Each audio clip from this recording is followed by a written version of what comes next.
हरे कृष्णा।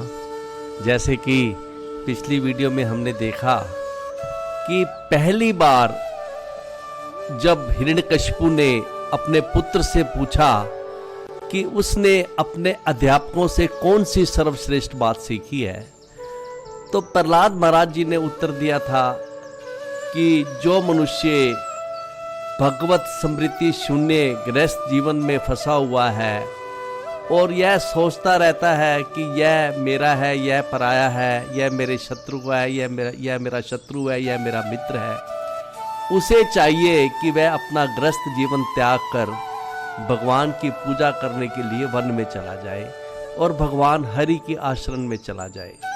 जब इस तरह से प्रहलाद महाराज ने उत्तर दिया तो हिरण्यकशिपु ने जो उसके अध्यापक गण थे षंड और अमरक, उनको चेतावनी देते हुए कहा कि इस बालक की सुरक्षा गुरुकुल में ठीक से की जाए। कोई वैष्णव आके इसकी बुद्धि बिगाड़ गया है और इसका ध्यान रखा जाए कि इसकी कृष्ण भक्ति की भावना और ना बढ़ने पाए। तो षंड और अमरक उसके अध्यापकगण प्रहलाद महाराज जी को वापस गुरुकुल में ले आए और उन्हें फिर 1 साल तक उनकी पढ़ाई उन्होंने करवाई राजनीति शास्त्र और अर्थशास्त्र में। जब 1 साल का समय बीता तो वो दोबारा से प्रहलाद महाराज की भेंट हिरण्यकशिपु से कराने के लिए उसे हिरण्यकशिपु के पास ले गए। तो दूसरी बार हिरण्यकशिपु अपने पुत्र से पूछता है कि उसने अपने गुरुओं से अब तक जो सीखा है उसमें सबसे उत्तम बात क्या है। तो जैसा कि हम जानते हैं कि प्रहलाद महाराज जी के जो गुरु थे वो 2 प्रकार के थे। एक तो उनके अध्यापकगण थे षंड तथा अमरक, जिन्हें उनके पिता ने नियुक्त किया था, और जो दूसरे गुरु नारद मुनि जी थे जिन्होंने उन्हें माता के गर्भ में ज्ञान दिया था। तो जब उसके पिता ने प्रहलाद महाराज जी से पूछा कि सबसे उत्तम बात बताओ, तो जो उपदेश जो ज्ञान उन्होंने नारद जी से ग्रहण किया था उसके आधार पर उन्होंने बोला कि भगवान विष्णु के विषय में श्रवण करना, भगवान विष्णु के विषय में कीर्तन करना, भगवान विष्णु के विषय में स्मरण करना, भगवान विष्णु के चरणों की सेवा करना, भगवान विष्णु की अर्चना करना, वंदना करना, उनके प्रति दास्य भाव रखना, उनके प्रति सख्य भाव रखना, उनके प्रति सब कुछ समर्पित करना। कहते हैं कि जो व्यक्ति इन 9 प्रकार से भगवान विष्णु की भक्ति करता है वह मैं सबसे उत्तम मानता हूँ। वही सबसे श्रेष्ठ पढ़ाई है और सबसे उत्तम बात यही है। सबसे बड़ी उपलब्धि यही है कि कोई व्यक्ति कृष्ण के विषय में सुन रहा है, गा रहा है, प्रणाम कर रहा है, स्मरण कर रहा है, पूजा कर रहा है, कृष्ण के प्रति दास भाव रखे हुए है, कृष्ण को अपना मित्र मान रहा है, सब कुछ आत्म निवेदन सब कुछ उनको समर्पित कर रहा है, यह सबसे बड़ी उपलब्धि है। तो जब इस प्रकार से हिरण्यकशिपु को उत्तर दिया प्रहलाद महाराज जी ने, तो ऐसा सुनकर वो बहुत क्रोधित हुआ और उसके होठ जो है वो कांपने लगे। उसने गुरुपुत्रों अर्थात षंड और अमरक को कहा कि हे ब्राह्मण बंधुओं, तुम विपक्ष का आश्रय लिए हुए हो और मैं अब ये जान गया हूँ कि तुम विष्णु के आदमी हो, विष्णु की भक्ति से सिखा रहे हो और तुमने इसे ये बेकार चीज़ जो भक्ति है ये इसको ग्रहण करा दी है। और दोषारोपण करते हुए उसने गुरु पुत्रों के ऊपर आरोप लगाया और कहा कि मैं जानता हूँ कि कभी कभी शत्रु भी मित्र का वेश धारण करके आ जाते हैं। तुम वास्तव में मेरे शत्रु हो जो इसको कृष्ण की भक्ति पढ़ा रहे हो, और तुम लोगों ने जो पाप किया है, अर्थात जैसा तुमने इसको विष्णु की भक्ति सिखाई है, जो ये बात कर रहा है प्रहलाद महाराज की विष्णु के प्रति भक्ति सबसे श्रेष्ठ है, जो तुम्हारे ये पाप हैं ये इसके मुख से प्रकट हो रहे हैं। जैसे पापियों का पाप रोग के रूप में प्रकट हो रहा है, ऐसे ही तुम्हारा पाप प्रहलाद के मुख से प्रकट हो रहा है। इस तरह से जब दोषारोपण उसने षंड तथा अमरक पर किया तो गुरुपुत्र इसके विषय में जो जवाब देते हैं इसे हम आज की सीटिंग में लेंगे। तो पहले श्लोक में श्री गुरुपुत्र वाच है। गुरुपुत्र कहते हैं, ना मत परनीतम ना पर प्रणीतम सुतः वदति एष तव इंद्र शत्रु। गुरुपुत्र कहते हैं कि हे इंद्र के शत्रु, सुतः जो तुम्हारा पुत्र वदति ऐसा है, जो ये बात बोल रहा है भगवान विष्णु की 9 प्रकार की भक्ति वाली बात, ना मत प्रणीतम, ये ना तो ये हमने सिखाई है, ना पर प्रणीतम, ना किसी और ने सिखाई है। नैसर्ग की इयम मति अस्य राजन, ये इसके अंदर जो मति है भगवान कृष्ण के प्रति जो मति है, ये इसकी नैसर्ग की मति है, अर्थात इसकी जन्मजात मति है। न्यच्छे मन्युम, आप हिरण्यकशिपु को गुरुपुत्र कह रहे हैं कि आप हमारे ऊपर जो क्रोध है वो त्याग दें। कत अदा समय माना, और हमें इस तरह अपमानित ना करें। तो गुरुपुत्रों ने यही बताया कि हमने इसको हमने इसको पढ़ाया है विष्णु भक्ति का पाठ, और ना ही किसी और ने पढ़ाया है। यह इसकी जन्मजात मति है। हम क्या पढ़ाएंगे, तो हम खुद ही नहीं जानते विष्णु भक्ति के बारे में, तो हम इसको क्या पढ़ाएंगे। और वो हिरण्यकशिपु से कहते हैं गुरुपुत्र कि आप अपना क्रोध त्याग दीजिए, हम गरीब ब्राह्मण हैं, आपके क्रोध से हम वैसे ही मर जाएंगे, इसमें हमारा कोई दोष नहीं है। हमने आपके पुत्र से विष्णु का एक नाम भी नहीं बुलवाया है, यह सब आपके लड़के का दोष है।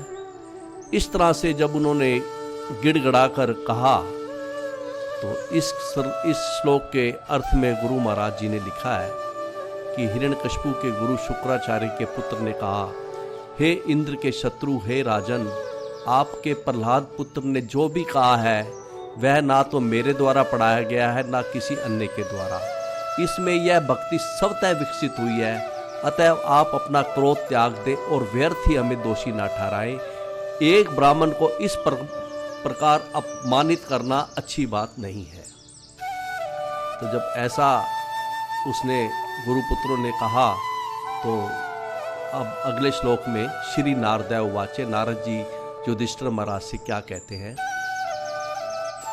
गुरुना एवं प्रतिपोक्ता, नारद जी कह रहे हैं कि हिरण्यकशिपु अब अपने पुत्र को, जब उसने गुरुपुत्रों से ऐसा उत्तर मिला, गुरुना एवं प्रतिपोक्ता है, बुए आह असुर सुतम, पुनः उसने अपने पुत्र प्रहलाद महाराज जी से पूछा।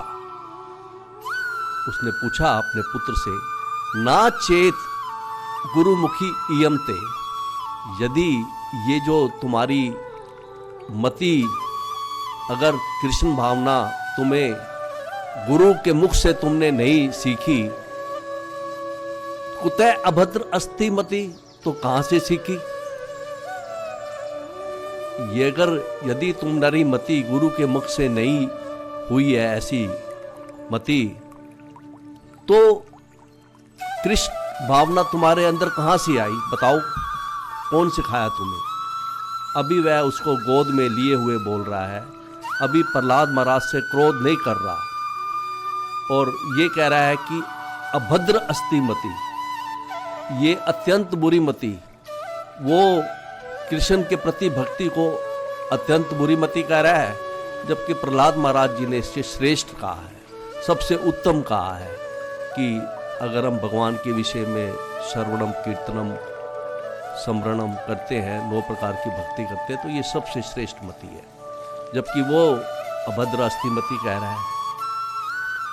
इस श्लोक से एक बात और सिद्ध होती है कि जैसे ये बताया ना चेत गुरुमुखी इयम, कि इस संसार में किसी न किसी के मुख से सुनकर ही कृष्ण के प्रति मति लगेगी। तो इसके सरलार्थ में गुरु महाराज जी लिखते हैं, नारद मुनि जी ने कहा जब हिरण्यकशिपु को अध्यापक से यह उत्तर मिल गया तो उसने पुनः अपने पुत्र को संबोधित किया। हिरण्यकशिपु ने कहा, रे धूर्त, हमारे परिवार के सबसे पतित, यदि तुमने यह शिक्षा अपने अध्यापकों से प्राप्त नहीं की तो बतला कि इसे तुमने कहाँ से प्राप्त की है। तो ये वो जानना चाहता था कि इसके अंदर, प्रहलाद महाराज के अंदर कृष्ण भावना कहाँ से आई। तो प्रहलाद महाराज जी इसका उत्तर 3 श्लोकों में देंगे।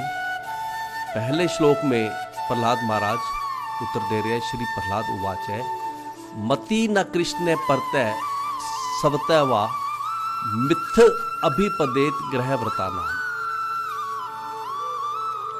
अदांत गोभी विष्ताम तमिस्त्रम पुनः पुनः चर्वित चर्वणा नाम। इसमें जो लास्ट की 2 लाइनें हैं, इनका सरलार्थ पहले है। वो कहते हैं कि प्रहलाद महाराज जी कहते हैं कि ग्रहव्रता नाम, ऐसे जो जिन्होंने ग्रह गृहस्थी में ही जिनका संकल्प है, तुम्हारे जैसे लोग जो विषय अविष्ट है, अदांत गोभी, जिनकी इंद्रियां अनकंट्रोल्ड हैं, कंट्रोल में नहीं है, जिनकी भोगों में रुचि है, विष्ताम तमिस्त्रम, और वो विष्ताम तमिस्त्रम अंधकार नारकी जीवन में प्रवेश करते जा रहे हैं, पुनः पुनः चर्वित चर्वणा नाम, और पहले पहले से चबाई हुई वस्तुओं को, भोगों को, बार बार वही वस्तुओं को बार बार चबा रहे हैं। तो प्रहलाद महाराज जी कहते हैं कि ऐसे व्यक्ति जिनकी इंद्रियां कंट्रोल में नहीं है और बार बार भोगों में जिनकी रुचि है, और जो बार बार वही चीज चबा रहे हैं जो पहले उन्होंने चबाई हुई है, ऐसे लोगों की, ऐसे जिनका गृहस्थ जीवन में जिनका संकल्प लगा हुआ है, ऐसे लोगों की मति कृष्ण में नहीं लगती। परतः किसी दूसरे से, स्वतः अपने से, मिथः या दोनों के संयुक्त प्रयास से। तो वो तो ये पूछ रहा है, हिरण्यकशिपु जानना चाह रहा है कि कृष्ण भावना कहाँ से आई है, जबकि प्रहलाद महाराज जी ये कह रहे हैं कि ऐसे गृहस्थी लोग जिनकी भोगों में रुचि है, जिनकी इंद्रियां कंट्रोल में नहीं है, उनका जो जन्म मरण में पड़े हैं वही विषय चबा रहे हैं, जिन्हें उन्होंने अनेक जन्मों में चबाए हैं, उनकी मति ना तो अपने आप से कृष्ण में लगेगी, ना किसी दूसरे के लगाने से लगेगी, या ना ही दोनों को मिला के भी प्रयास किया जाए, अर्थात अपने और दूसरे के मिला, तब भी नहीं लगेगी। तो इसके सरलार्थ में गुरु महाराज जी लिखते हैं, प्रहलाद महाराज ने उत्तर दिया, अपनी असंयमित इंद्रियों के कारण जो लोग भौतिकतावादी जीवन के प्रति अत्यधिक लिप्त रहते हैं वे नरकगामी होते हैं और बार बार उसे चबाते हैं जिसे पहले ही चबाया जा चुका है। ऐसे लोगों का कृष्ण के प्रति झुकाव ना तो अन्यों के उपदेशों से, अन्यों के द्वारा, ना निजी प्रयासों से स्वतः, और ना ही दोनों को मिलाकर कभी होता है। अब अगले दूसरे श्लोक में प्रहलाद महाराज जी उत्तर दे रहे हैं, नाते विदु सर्व अर्थ गतिम भी विष्णु दुराशा ये बही अर्थ मानी। ये जो दुराशा है, जो जिनके हृदय में भोगों की लालसा भरी पड़ी है, ऐसे लोग जिनके हृदय में भोगों की लालसा भरी पड़ी है, वही अर्थ मानिन है जो बाहरी विषयों में अपना अर्थ देखते हैं, जिनकी भोगों में ही रुचि है। ना ते विदु सर्व अर्थ गतिम ही विष्णु। ऐसे लोग यह नहीं समझ सकते कि जीवन का लक्ष्य भगवत धाम को वापिस जाना तथा भगवान विष्णु की सेवा में ही लगे रहना है। और वो क्या करते हैं? अंधा यथा अंधे उपनियमाना, और अपने ही जैसे किसी बाह्य इंद्रियों में आसक्त अंधे व्यक्ति को अपना नेता या गुरु स्वीकार कर लेते हैं, और ऐसे गुरु स्वीकार कर लेते हैं जिनकी भौतिक जगत में ही जो रुचि रखते हैं। वास्तव में ऐसे गुरु को अंधा कहा गया है। और जिस तरह एक अंधा, मान लो कोई अंधा एक ग्रुप लीडर हो और बाकी सब अंधे उसके पीछे चलें तो सब गड्ढे में गिरेंगे। तो इस तरह से प्रहलाद महाराज जी ये कह रहे हैं कि वो अंधे को ही अपना जो गुरु बना लेते हैं और गड्ढे में गिरते हैं। इसके सरलार्थ में गुरु महाराज जी लिखते हैं, जो लोग भौतिक जीवन के भोग की भावना द्वारा दृढ़ता से बंधे हैं, दुराशा लोग हैं जो, और जिन्होंने अपने ही समान बाह्य इंद्रिय विषयों से आसक्त अंधे व्यक्ति को अपना नेता या गुरु स्वीकार कर रखा है। गुरु भी बाह्य इंद्रियों में आसक्त है। वह यह नहीं समझ पाते कि जीवन का लक्ष्य भगवत धाम को वापस जाना तथा भगवान विष्णु की सेवा में लगे रहना है। जिस प्रकार अंधे व्यक्ति द्वारा ले जाया गया दूसरा अंधा व्यक्ति सही मार्ग भूल सकता है और गड्ढे में गिर सकता है, उसी प्रकार भौतिकता से आसक्त व्यक्ति अपने ही जैसे किसी दूसरे व्यक्ति द्वारा मार्ग दिखलाए जाने पर सकाम कर्म की रस्सियों द्वारा बंधे रहते हैं, जो अत्यंत मजबूत धागों से बनी होती है। और ऐसे लोग तीनों प्रकार के कष्ट सहते हुए पुनः पुनः भौतिक जीवन प्राप्त करते हैं। तो तीसरे श्लोक में प्रहलाद महाराज जी उत्तर दे रहे हैं, ना ऐशाम मति तावत उरुक्रम अंगदिम स्पर्शति अनर्थ अपगम यत अर्थ। कहते हैं कि भगवान का एक नाम उरुक्रम भी है, जो असामान्य कर्म करते हैं। तो कहते हैं कि ऐसे लोगों की मति तब तक भगवान कृष्ण के चरणों को, उरुक्रम के अंगदी चरणों को नहीं स्पर्श करती, और सप्रश्रुति अनर्थ, और जैसे ही हमारी मति भगवान के चरणों को स्पर्श करती है, सब अनर्थ अपगम, सब अनर्थों का नाश होता है। तो प्रहलाद महाराज जी ये कह रहे हैं कि तब तक मति किसी व्यक्ति की भगवान कृष्ण में मति नहीं लगती, तब तक नहीं लगती जब तक महिष्यायाम पादरज अभिषेकम, जब तक वो किसी महात्माओं के चरणों की पदरज में, अर्थात भक्तों की चरणों की पदरज में जब तक कोई अभिषेक नहीं करता, तब तक उसकी मति भगवान कृष्ण के अंदर नहीं लगती। और वो भगत कैसे है? निष्किंचना, ऐसे भगत जिनको इस भौतिक जगत से कोई लेना देना नहीं है। तो इसके सरलार्थ में गुरु महाराज जी लिखते हैं, जब तक भौतिकतावादी जीवन के प्रति झुकाव रखने वाले लोग ऐसे वैष्णवों के चरण कमलों की धूली अपने शरीर में नहीं लगाते, जो भौतिक कलमश से पूर्णतया मुक्त है, निष्किंचन है, तब तक वे चरण कमलों के प्रति आसक्त नहीं हो सकते। जिनका यशोगान, भगवान कह रहे हैं कि जिनका यशोगान उनके अपने असामान्य कार्यकलापों के लिए किया जाता है। भगवान को उरु कर्म भी किया जाता है कि भगवान असामान्य कार्यकलाप करते हैं। जैसे भगवान ने असामान्य कार्यकलाप करा कि भगवान ने छोटी उंगली पर 7 दिन तक जो है धारण किया गिरिराज जी को, तो उरु कर्म भगवान का नाम दिया गया। केवल कृष्ण भावना भावित बनकर एवं इस प्रकार से भगवान के चरणों कमलों की शरण ग्रहण करके ही मनुष्य भौतिक कलमश से मुक्त हो सकता है। तो इस तरह से जब प्रहलाद महाराज ने उत्तर दिया कि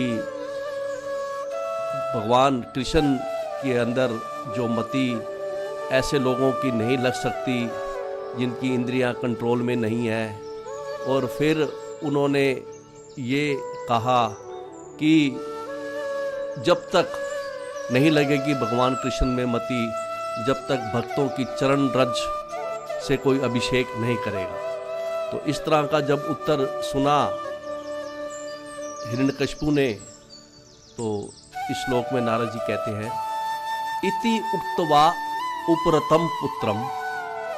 इस तरह से कहकर प्रहलाद महाराज जी चुप हो गए, और अब तो हिरण्यकशिपु रुषा बहुत क्रोधित हुआ।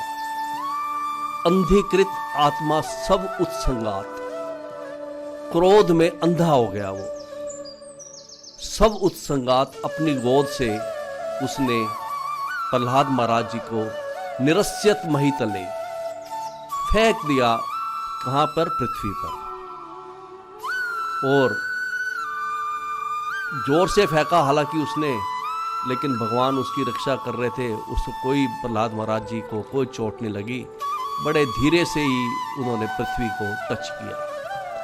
तो इसके सरलार्थ में गुरु महाराज जी लिखते हैं कि जब प्रहलाद महाराज इस प्रकार बोलकर शांत हो गए, तो क्रोध से अंधे हिरण्यकशिपु ने उन्हें अपनी गोद से उठाकर भूमि पर फेंक दिया। जैसा कि इस चित्र में दिखाया गया है कि जब इस प्रकार का उत्तर प्रहलाद महाराज जी द्वारा दिया गया, ऐसा दार्शनिक उत्तर, तो उसको गुस्सा आ गया और उसने अपने पुत्र को अपनी गोद से उठाकर भूमि पर फेंक दिया, जैसे कि इस चित्र में दिखाया गया है। अगले श्लोक में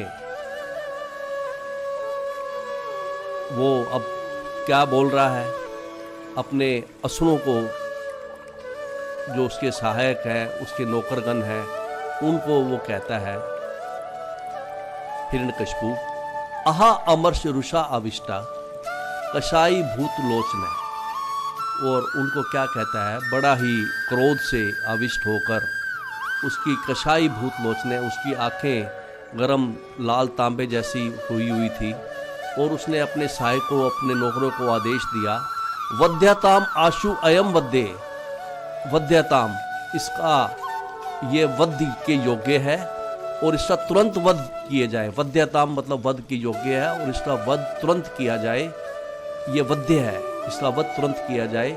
निसार्यत नेत्रता, हे असुरों, इसको मेरी आंखों से दूर ले जाओ और इसका वध कर दो।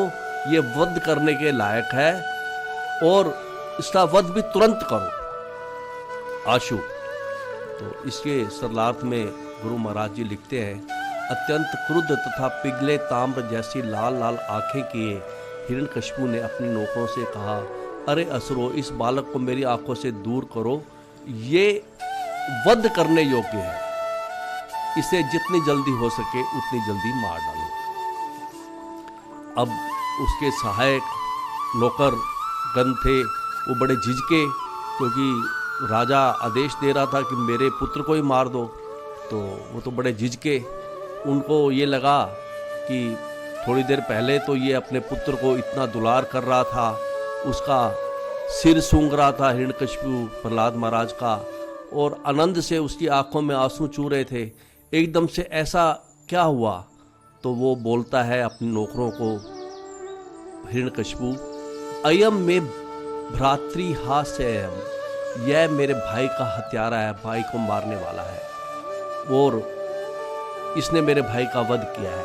वो वध तो किया था विष्णु ने, लेकिन वो विष्णु और विष्णु के भक्त में कोई भेद नहीं कर रहा।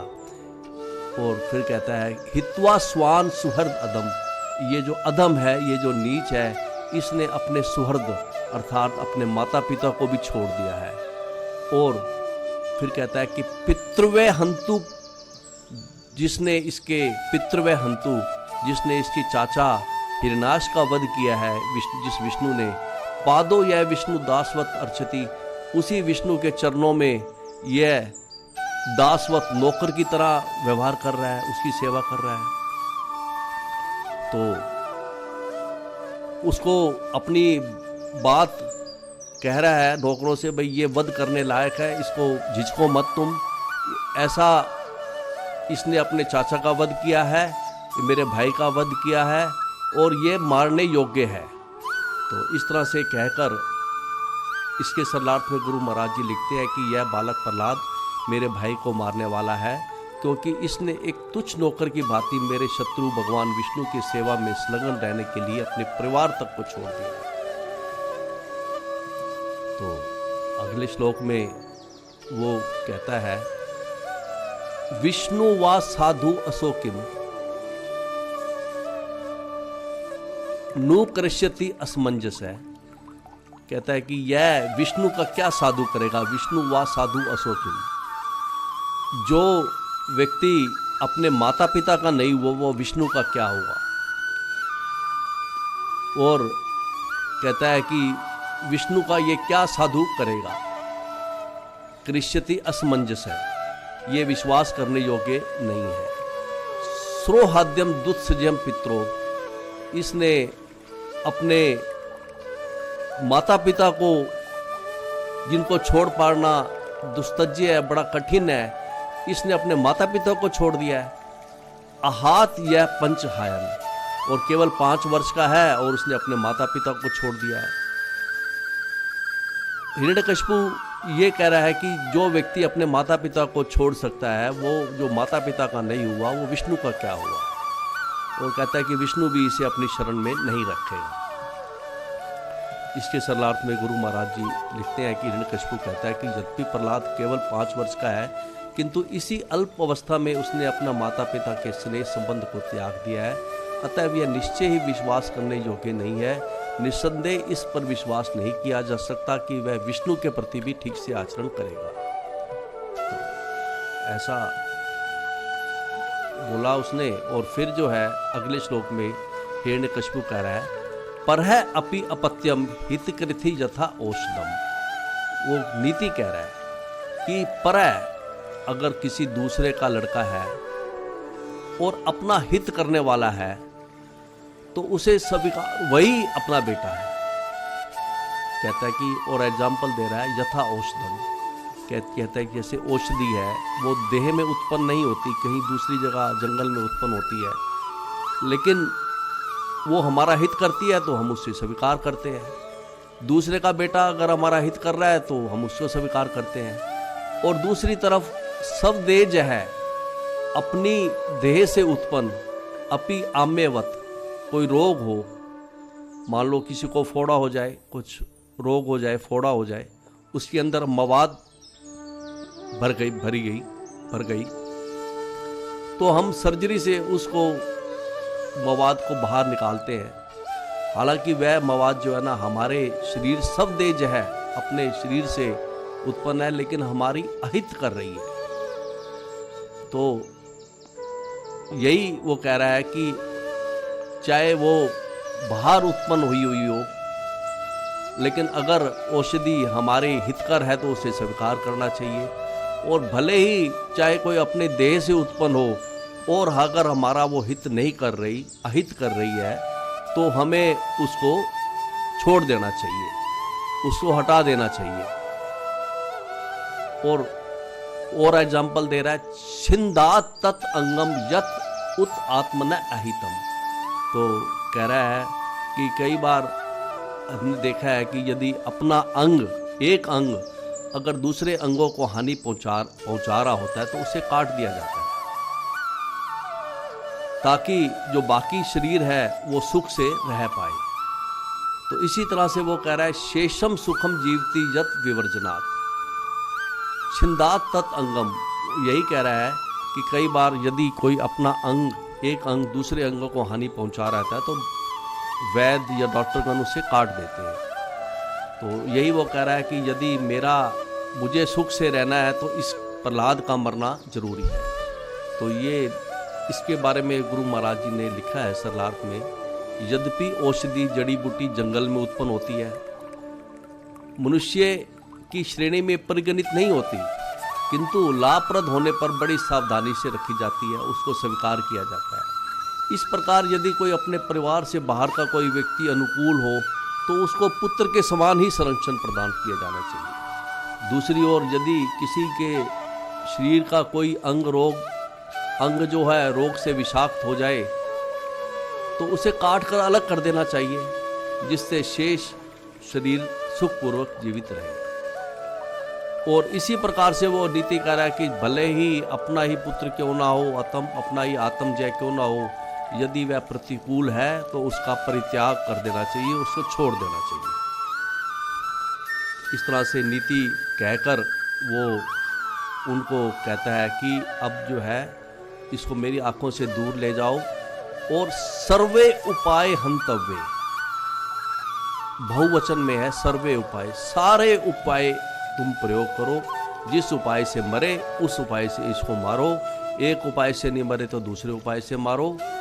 और ये कैसे ट्राई करो उपाय? समभोज, जब ये खाते हुए, शयन जब लेटा हुआ हो, जब बैठा हुआ हो, सुहत लिंगधर शत्रु, इसने ये वास्तव में मेरा शत्रु है और इसने मित्र का बाना धारण कर रखा है।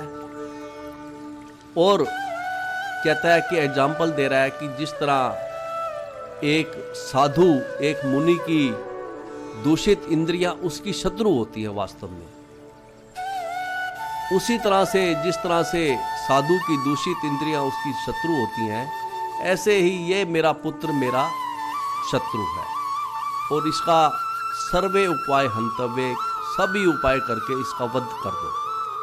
तो इसके सलात में गुरु महाराज जी लिखते हैं, जिस प्रकार असमित इंद्रियां आध्यात्मिक जीवन में आगे बढ़ने वाले अर्थात मुनि के लिए व्यस्त योगियों की शत्रु होती है, मुनियों की शत्रु होती है असमित इंद्रियां, उसी प्रकार से यह प्रहलाद प्रतीत हो रहा है मित्र के समान, लेकिन वास्तव में ये मेरा शत्रु है, क्योंकि इस पर मेरा वश नहीं चलता। अतएव खाते बैठे सोते सभी तरह से इस शत्रु को मार डाला। अब जब ऐसा आदेश उनके नौकरों को उसने दे दिया तो अब वो क्या करते हैं इस श्लोक में बताया गया है। नेत्रता तेज समादिष्टा, जब असुरों को इस प्रकार से आज्ञा मिल गई अपने स्वामी से, भद्रा से, तो आज्ञा पाकर वे शूल पाने, वे अपने हाथों में त्रिशूल लेकर तिगम दृष्ट, उनकी स्थिति का वर्णन है कि उनके तीखे तीखे दांत थे, कराल आस्या, उनका भयानक उनका मुख था, ताम शमश्रु शिरोरुहा, उनकी मूछें जो हैं वो तांबे जैसे थी और उनके सिर के बाल भी तांबे जैसे थे। और नदंत भैरवम नादम, और वो भयानक ध्वनि कर रहे थे और क्या बोल रहे थे, छिंदी भिंदी इति वादिने, ऐसा बोल रहे थे इसको छिन कर दो, भिन कर दो, इसको काट दो, इसको काट दो, इसके टुकड़े टुकड़े कर दो, इस प्रकार वो बोल रहे थे। और प्रहलाद महाराज जी क्या है, बिल्कुल शांत बैठे थे, आसीनम भगवान के चिंतन में लगे हुए थे।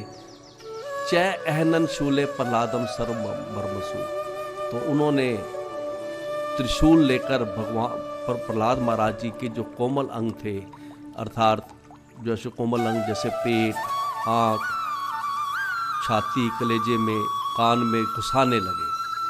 त्रिशूल जो है उन्होंने सबसे पहला उपाय किया कि चारों तरफ से इकट्ठे हो गए, जुट गए, अपने हाथों में त्रिशूल लेकर, और प्रहलाद महाराज के जो मर्म स्थान थे, जो कोमल स्थान थे, उनको पता था कि कर्म कोमल स्थानों पर शूल मारने से ये जल्दी मर जाएगा। और मारने में तो वो पटु थे, जानते थे कि कहाँ पर मारने से जल्दी मरेगा। लेकिन प्रहलाद महाराज की रक्षा, प्रहलाद महाराज भगवान के चिंतन में थे और उनकी रक्षा खुद भगवान कर रहे थे। वो जितने भी जोर से शूल ले जाते थे प्रहलाद महाराज जी के पास, तो प्रहलाद महाराज जी के पास आते आते वो शूल आगे जाता ही नहीं था।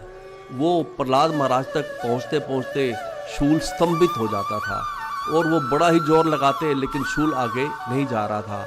वो इतने जोर लगाते वो गिर गए, इतनी शक्ति होते हुए भी वो गिर गए। तो इसके सरलार्थ में गुरु महाराज जी लिखते हैं कि इस प्रकार हिरण्यकशिपु के सारे नौकर राक्षसगण प्रहलाद महाराज के शरीर के नरम भागों मरम स्थलों पर अपने त्रिशूल से वार करने लगे। इन राक्षसों के मुख अत्यंत भयानक थे, दांत तीखे थे, दाढ़ी या बाल तांबे जैसे थे और वो सब अत्यंत भयावने प्रतीत हो रहे थे। वे उच्च स्वर से बोल रहे थे, इसके टुकड़े टुकड़े कर दो, छेद डालो। इस तरह चिल्लाकर प्रहलाद महाराज शांत भाव से भगवान का चिंतन ध्यान करते हुए आसीन थे और वो प्रहार करने लगे। लेकिन वो जो उनके शूल थे, जैसा कि इस चित्र में दिखाया गया है, वो चारों तरफ से जुटे हैं भगवान को, प्रहलाद महाराज जी को ऊपर मरम स्थानों पर अटैक करने के लिए। लेकिन उनका शूल जो है प्रहलाद महाराज जी तक टच भी नहीं कर पा रहा, उन तक पहुंच भी नहीं जा पा रहा। अब अगले श्लोक में नारद जी कहते हैं कि ऐसा क्यों था कि कोई भी अस्त्र प्रहलाद महाराज जी को छू नहीं पा रहा था। तो उसका उत्तर उन्होंने इस श्लोक में दिया है, परे ब्रह्माणी अनिदृश्य भगवती अखिल आत्मने युक्त आत्मनि। क्यों नहीं छू पा रहे थे अस्त्र उनको? क्योंकि भगवान पर प्रहलाद महाराज जी युक्त आत्मनि थे, अर्थात वे भगवान के चिंतन में व्यस्त थे। और जब वो भगवान के चिंतन में व्यस्त थे तो भगवान ही उनकी रक्षा कर रहे थे। यहाँ पर भगवान के कई विशेषण दिए गए हैं। पहला विशेषण किया गया है कि परे भगवान परम है, ब्रह्मणी भगवान ब्रह्म है, अनिदृश्य भगवान इन भौतिक इंद्रियों से अदृश्य है, भगवती भगवान अखिल आत्मनि भगवान सबों के परमात्मा है, चाहे वो भौतिक वस्तु हो चाहे जीवात्मा हो, सभी के अखिल आत्मनि है। और कोई भी वस्तु त्रिशूल आदि कोई वस्तु कोई काम नहीं कर सकती जब तक भगवान ना चाहे, क्योंकि भगवान अखिल आत्मना है। और ये प्रहलाद महाराज भगवान के चिंतन में लगे हुए थे। इस तरह से कोई भी वस्तु उनके अस्त्र उनके शरीर को टच नहीं कर पा रही थी और उनके सारे प्रयास जो है वो अफल हो रहे थे, निष्फल हो रहे थे। किस तरह से? अगर अपुण्य से इव सत करया, अपुण्य से यदि ऐसा जैसे कोई व्यक्ति हो जिसके पास पुण्य कर्म की पूंजी ना हो, प्रारब्ध ना हो, जिसके पुण्य कर्म ना कर रखे हो, वो चाहे कितने ही यज्ञ करे, तपस्या करे, कितने प्रयास करे, सब निष्फल जाते हैं। उसी प्रकार से उन्होंने जो भी प्रयास कर रहे थे, राक्षसगण जो असुरगण इसको मारने के, प्रहलाद महाराज को मारने के, सब वो विफल हो रहे थे। तो इसके सरलार्थ में गुरु महाराज जी लिखते हैं कि ऐसा व्यक्ति जिसके पास कोई पुण्य कर्म की कमाई नहीं होती, यदि वह कोई अच्छा कार्य भी करे तो उसका कोई परिणाम नहीं निकलता। इसी प्रकार राक्षसों के हथियारों का प्रहलाद महाराज पर कोई प्रकट प्रभाव नहीं पड़ रहा था, क्योंकि वे भौतिक दशाओं से अविचलित रहने वाले भगत थे और उन भगवान का ध्यान कर रहे थे, सेवा करने में व्यस्त थे, जो भगवान अनश्वर थे, जिन्हें भौतिक इंद्रियों द्वारा अनुभव नहीं किया जा सकता, जो संपूर्ण ब्रह्मांड के आत्मा है, अखिल आत्मनी है। तो भगवान उनकी रक्षा कर रहे थे तो कुछ शूल आदि उसको टच नहीं कर पाते थे।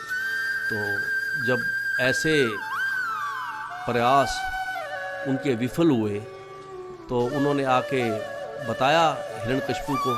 तो इस श्लोक में नारद जी कह रहे हैं, प्रयास से अपहते तस्मिन, जब ऐसे उनके प्रयास व्यर्थ चले गए तब आके तो दैत्य इंद्र, जो दैत्यों का राजा हिरण्यकशिपु था, वो जब आके उन्होंने बताया तो बड़ा भयभीत हो गया।